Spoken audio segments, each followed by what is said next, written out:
Hello everyone. First of all, well done guys. I think you've done a great job. I really do. I think it's been amazing. I'm Charlotte. You can probably hear I am northern, but I do live in London now. I've been in London for 10 years. I'm getting older. I am the founder of Cloud9, which started as a clothing brand, but it has changed throughout my time.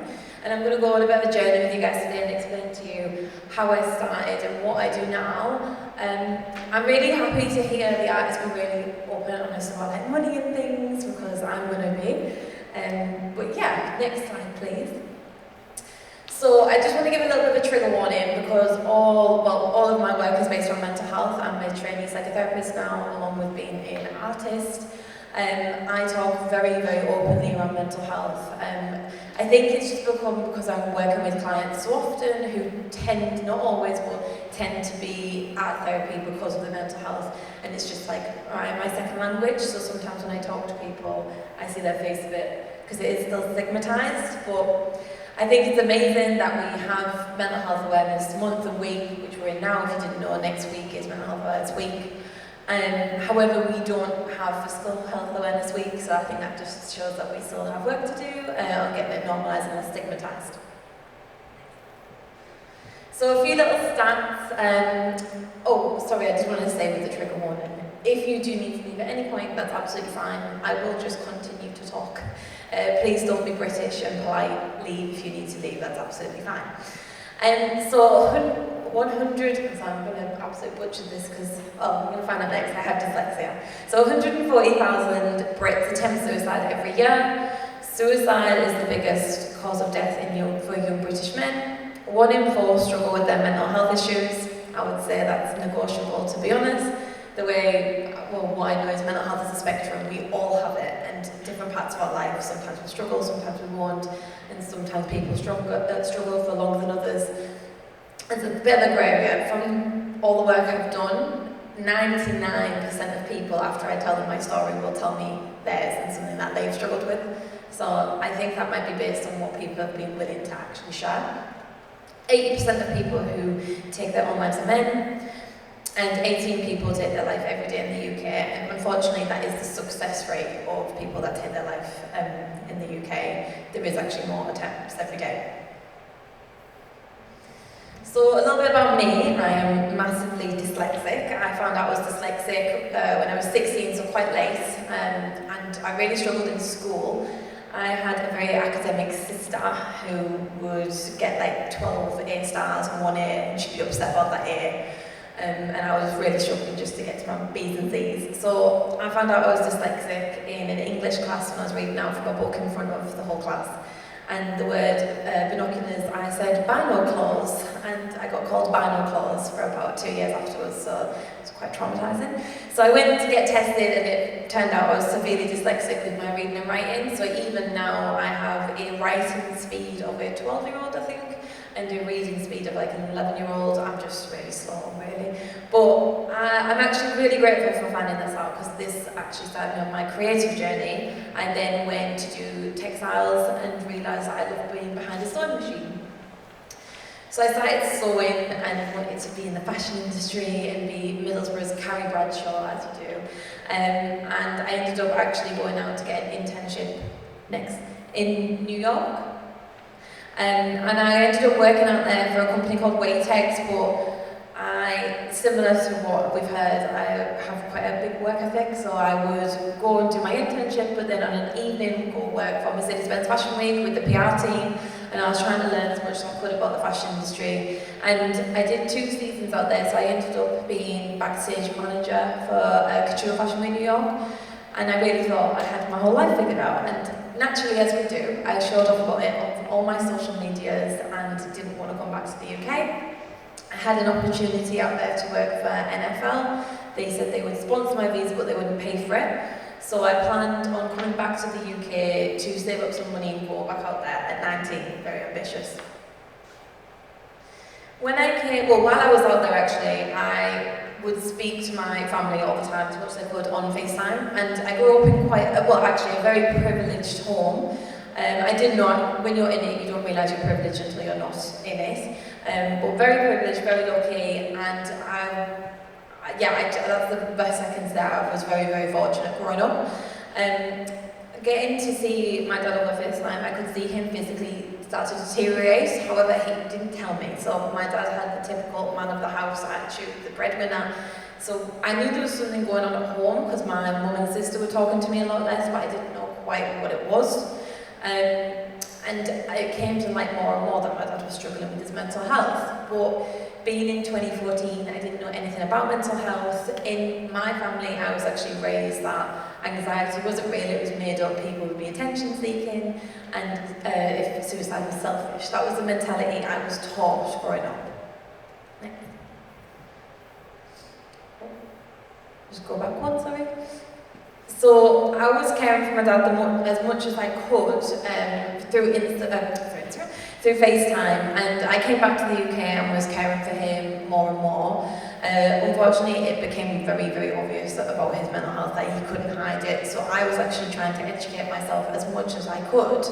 I didn't know anything about it, so I was just learning from what his symptoms were and what he was displaying, and Google. My dad, unfortunately, was an alcoholic as well. Again, didn't realise until I was out of the situation. He was alcohol dependent, and he always was my whole life, so I didn't know different. And was very abusive. And this was also something that we didn't know, because when you're in it, you don't realise. So my dad would describe his mental health as a big cloud over his head that he couldn't shift. That's what he would say, and he would physically show me. And some days he wouldn't even say it. He would just be like, oh, you know. And I learned after a while that was what he was representing.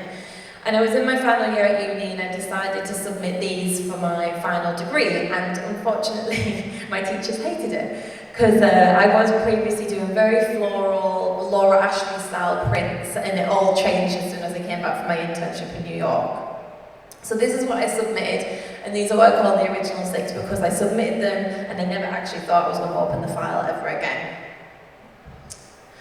During everything with uni, unfortunately, my dad did actually try to take his life in front of me, and he did also on FaceTime, and there was a lot of physical abuse towards me and my mum, and it was pretty awful. And the only way I can kind of describe how I felt was also the cloud, and I really resonated with that cloud and my drawings, and I actually realised that even though the inspiration started with what the words that my dad had said, I was able to show my feelings through this work, because that is the only way I could describe it, was a cloud over my head as well that I just could not shift. Next one. So I submitted this artwork and my teachers hated it, but I was just absolutely not in a space to be drawing flowers and leaves, and that is what I submitted. And I had this whole idea of creating a brand based around community. My degree was specialising in print, so I was doing a lot of screen printing, so I was just printing these figures terribly all over clothing, and my friends would wear it and really encouraged me to do it. It was around this time in my life that I started to realise that maybe I might have ADHD, which I have only just found out last year. So anyone who knows ADHD, you like to do a lot of things and you think you can do all of it, and you will teach yourself the skills and get hyper-focused, and that is exactly what I did. And I decided to pitch this whole concept of this clouded brand and hand it for my university degree, and ignore my teachers. So during this time of being ADHD, having this degree, I did pass only just. I was working a few jobs because I was financially supporting myself and my family up north. I was paying the mortgage in Middlesbrough. I was working in different places where I was learning different skills. Some of these places were horrendous, actually most of the places were horrendous, but some of them I ended up doing more of a managerial role, and some of them I was still allowed to be a little bit creative, but not really, and I was working a lot of hours in hospitality and tended to do one job in the day and one job in the evening, and then I would do my creative stuff in the night on the side. And when we were given this brief of never work a day in your life, I was like, oh, I work really hard, so I don't really know how to do that. However, when I really thought about it, I thought about how I can make it make sense. And even though I would never want to work for any of these places again, I took skills from all of them that I now adapt into my business and my everyday life, which I don't regret one bit. So for example, this was a managerial role I had, and it got me really learning how to deal with a team and talk to people properly. For example, Wetherspoons, which was interesting. I was talking to a lot of people who I realised I was the only person in their day that they'd speak to. So unfortunately, some alcoholics would come and get a pint first thing on a morning, and they would change after that pint and open up to me. And I started to really see that I was having conversations with people that actually made their day, but I was just at work. Next slide. A job in my managerial role a line in my managerial role that I heard all the time is like, you're too sensitive. And I cry a lot. I cry from happy, I cry from sadness, I cry from nervous. I'll probably cry later tonight, who knows. I cry a lot. And I kept hearing this from my manager, and I was like, I want to have my own business, but I don't know what to do. And with all my ADHD traits, I had about 15,000 ideas. And so my friends would say to me, you should continue with your uni brief, you should keep doing it. But I was too nervous to start talking openly about mental health because I wasn't a professional, and I didn't want people to think I was attention seeking, and I was so worried about being different in the fashion industry and having a brand around mental health. So I heard this line a lot, all the time, and I decided instead of being afraid of being sensitive and run away from it, to channel it into my work and into my illustrations and make that my USP. And I am sensitive, but I actually now say that that's my superpower. Slide. So the pandemic hit, and my job was changing because I was doing a lot of event work, and a promise that I made myself after a phone call with someone. One of my managers on the call, in front of the whole team of men, asked me if I'd gained weight. He was like, you look like you've gained a bit of weight. And I just thought, why am I doing this? I understand I'm young and I'm earning a decent salary. I'm so unhappy. My bills are paid and the rest of it, but I'm miserable. And a promise I made to myself was I will not spend 1 year doing the same shit, working for someone else when I feel like I'm totally capable of doing something myself. So that was when I made the commitment to actually pursue Minus Cloud 9. I saved up about £2,000 from working 3 jobs at the time and renovated my garage and started screen printing using sunlight and any materials that I could put together myself. And they were terrible. All of those t-shirts, I had at least one mistake on them, but I was very blessed to have people around me that would continue supporting me regardless. I reached out to Mindshare at the time and I was like, look, I've got an idea, will you support me on it? And they were like, yeah, you have permission to use our logo. And from that point I started giving 10% of my profits to them. Next slide. This is just the very honest truth. The day I launched Minus Cloud 9, my friends who were training videographers put a video together for me. The next morning I woke up and this was my bank account, and I said to myself, I'm going to make a screenshot because one day it won't be like this, one day I will have more money off my work. To be honest, it's not that yet. My bank account isn't that different to that now. However, what I will say is I think having an artist, there is a bit of a stigma around admitting that you want to be financially successful as well as have your artwork as well, and that is totally okay. You work really hard as an artist and we don't get enough credit for what we do sometimes. Next slide. So when the pandemic hit, I was in this limbo with running my business and running my brand, and I started teaching myself how to sew professionally. I could always sew a little bit, but I started making scrubs for the NHS and writing notes in the back of it. And the scrubs led to masks, and I ended up selling over 3,000 face masks, and it's when I started really pushing Minus Cloud 9 community for getting people to share their why I wear the cloud. So people would upload their photo with their face mask with why I wear the cloud, telling their story of when they have a cloudy day, if it feels heavy for them, when they have a good day, and that's where the concept good days, bad days, grey days came up. We all have them, and that's where I talk about my scale that you have. We all have mental health. So that really gave me faith in myself, and then I decided to align the brand and really work on the mental health aspect the best I could at the time. So I ended up incorporating sensory tags for anxiety, working on my sustainability aspect, having things manufactured locally. Obviously it doesn't make sense to me to advocate for mental health and then have things made in a sweatshop. So I was doing everything the best I could on my own in my garage. I started going to markets and then having more of these conversations like I used to have with people with the spoons. And this for me was the moment that I'm not just building a clothing brand, I'm building a community. And I always used to think to myself, imagine if I didn't pursue this out of fear of what other people were thinking. And I kept talking to people at markets, and I was having really, really amazing conversations and hugging people and sharing stories, and it was just showing that sometimes people needed that outlet to talk to someone. And a lot of the times I get is, what advice do you have for someone who's struggling with their mental health? How do you respond to them? You don't need to respond. They don't need you to say, I understand, I can fix this. They just need to feel heard. So I would say, if you ever are in a position where you're dealing with someone you think, oh, this is too much for me, just listen to them. That's the best thing, that's the best advice I could give. So this was someone that I met, again, before I was training to be a professional. I met a woman last January in Covent Garden at a market, and I used to do markets 3 and 4 times a week when I was full-time in the business, and just try and get sales, try and make ends meet financially, but also have those conversations and be really present with people. And I met a lady who, unfortunately, her daughter had just attempted to take her life, and she was planning on taking her life because she just couldn't cope anymore. And I didn't give advice, I just listened to her, give her a hug, I think at the time, because she cried. And she came back in the March to see me, to tell me that that conversation saved her life. And then I got this email at Christmas last year of her husband. So I just like can't swear enough and have the power of having conversations. Next slide.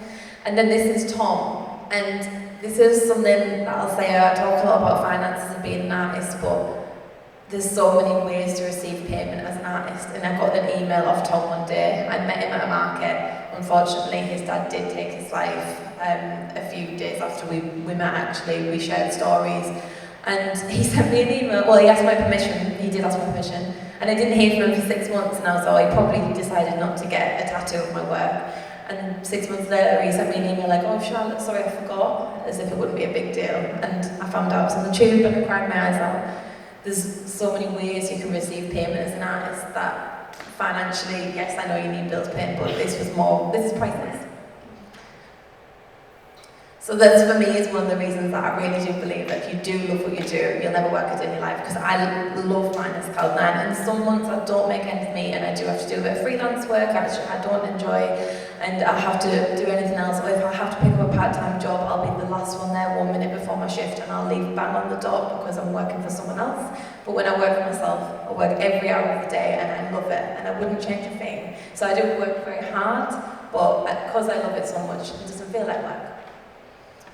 So it's led me on to do things like education and, next slide, go into really amazing workspaces. And I think when people can see your passion, you reap the rewards in other ways.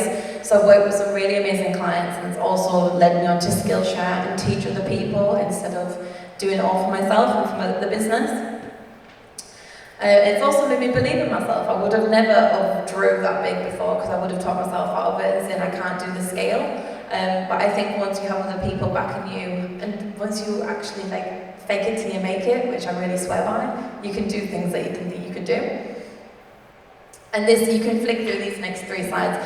This was just when I decided that I was going to have a bigger goal than what I was doing, and it is now to open multiple spaces, which is driven by community, and it's all based on Skillshare and having these conversations and incorporating my psychotherapy skills into these for people to open up conversations with other strangers.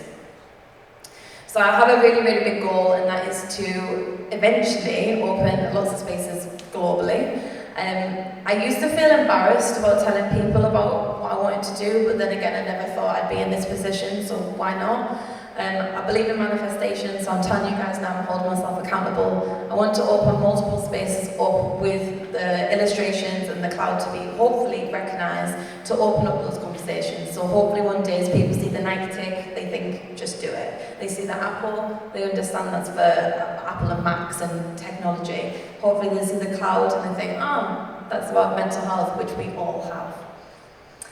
So that's why in my logo, which has been the same from day one, it has the Japanese underneath, which says mental health awareness, and I hope one day to especially be selling in Japan for a few reasons, but I love Japanese fashion, I love Japanese culture, but also there is, that's a part in the world where they do really need a little bit more help opening up conversations around mental health.